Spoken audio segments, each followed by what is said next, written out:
Welcome to the Deep Dive.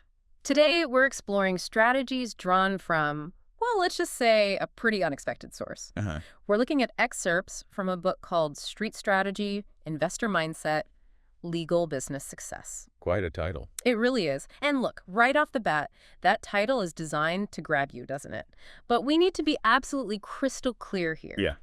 The goal is not to glorify anything illegal, not in the slightest. I mean, the source itself says pretty directly, strip the illegal stuff away and study the strategy. Right. And that's exactly what we're going to do. Exactly. And the core idea the source presents is, well, it's fascinating. It suggests that high-level operators in the illegal drug trade often use strategies that look a lot like those used by, say, seasoned investors on Wall Street. Wow. Okay. The huge difference, obviously, is the context. It's incredibly high risk. It's illegal. Of course. So our mission today, our deep dive, is really about extracting those sort of hard-won street smarts and figuring out how you can apply them successfully, ethically, to legal business, to your investing. Okay, let's dive in then. The source kicks off with something really fundamental, ROI and arbitrage. What did it have to say there? Well, what's really striking is how instinctively, according to the source, these operators grasp the concept of buying low, maybe breaking something down or processing it, Right, and then selling high for a profit. right. That's arbitrage, essentially, exploiting a price difference. It's business 101, really. Yeah, basic stuff. But the source kind of suggests the stakes in their world make that understanding incredibly sharp, you know? So translating that to the legal side, the source gave examples. Oh, absolutely. Think about flipping physical things like rare sneakers, maybe vintage watches. Uh-huh. Buy low, sell high. Exactly. Find the right market. Or, in the digital world, it could be finding undervalued digital assets, buying them, planning to resell later. That principle. It's the identical underlying mechanic. Profiting from those price gaps, just legally. The question the source kind of leaves hanging is, are you spotting those opportunities as clearly as they have to? Okay, so you make that first profit. What's next?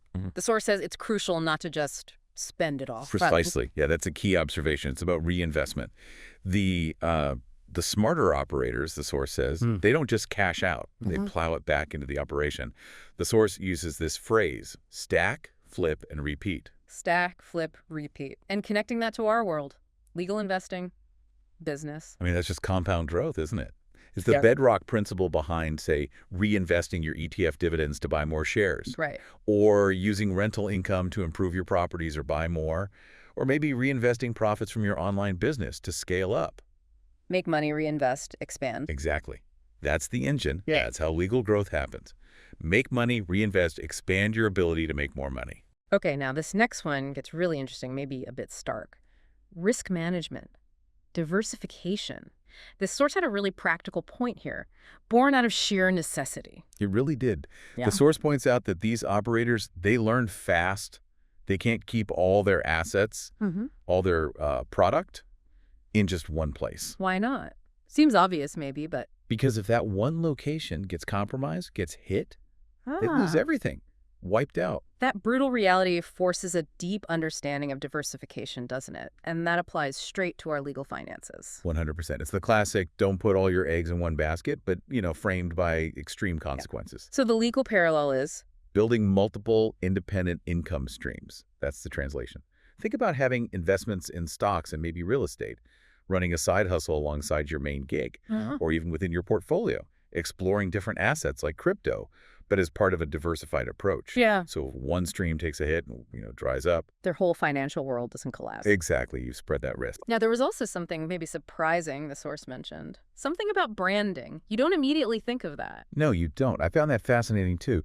The source actually argues that success, even in that kind of environment, really hinges on building trust. Trust? How? Through reputation, through reliability, through the perceived quality of what they're providing. That becomes their brand, effectively. Which is universal. That applies everywhere. Totally. Those exact things, reputation, reliability, quality, trust, they're the absolute foundation for any legal business.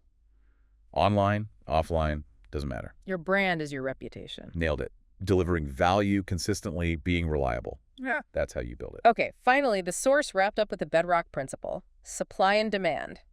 And its take was Pretty pointed. It was very direct.